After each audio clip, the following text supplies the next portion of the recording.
भगवान कहते हैं कि मेरी शरण में आने पर ज्ञान नहीं होता, ज्ञान होने पर ही जीव मेरी शरण में आता है। ज्ञानवान माम प्रपद्यते, ऐसा श्री कृष्ण कह रहे हैं। बहुनाम जन्म नामन्ते, और एक जन्म में नहीं, अनेक जन्म के पुण्य जब संचित होते हैं। और यहां एक बात मैं आपको और निवेदन करूं कि पुण्य प्रकट ना करिए। आप पुण्य तो करते हैं, लेकिन आप पुण्य को प्रकट कर देते हैं, आप पुण्य का प्रदर्शन कर देते हैं।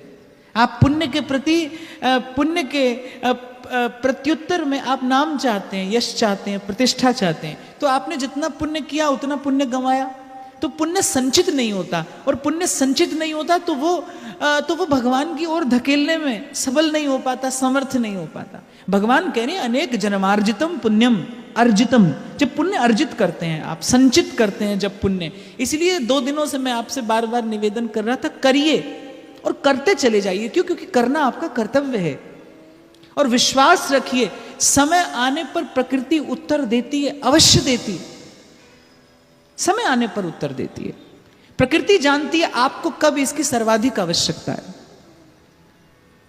यदि आप एक हाथ से पुण्य करते हैं और दूसरे हाथ से खर्च भी करते हैं, पुण्य को खर्च करना अर्थात पुण्य के प्रत्युत्तर में आपने नाम, यश, प्रतिष्ठा ले ली, तो आपको पुण्य संचित नहीं होगा, आपको पुण्य खर्च हुआ।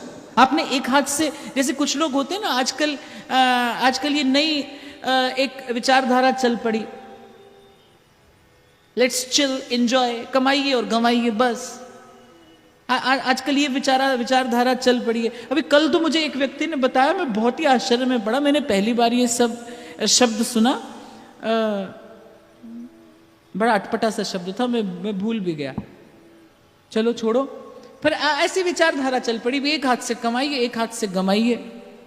जबकि गृहस्थ के लिए ऐसा धर्म है, थोड़ा संचय हो, कितना कि मैं भी भूखा ना रहूं और साधु ना भूखा जाए। घर में कोई अतिथि आ जाए तो उसके सत्कार के लिए आपके पास हो, तन में साधन हो और मन में भावना हो, ऐसा अतिथि के सत्कार के लिए आपके पास हो।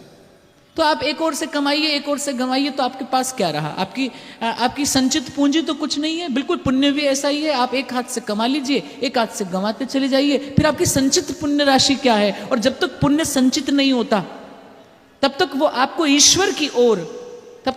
ईश्वर की ओर धकेलने में समर्थ नहीं हो पाता। इसलिए सत्कर्म करिए, पर दायित्व समझकर करिए, कर्तव्य समझकर करिए, उपकार नहीं है ये।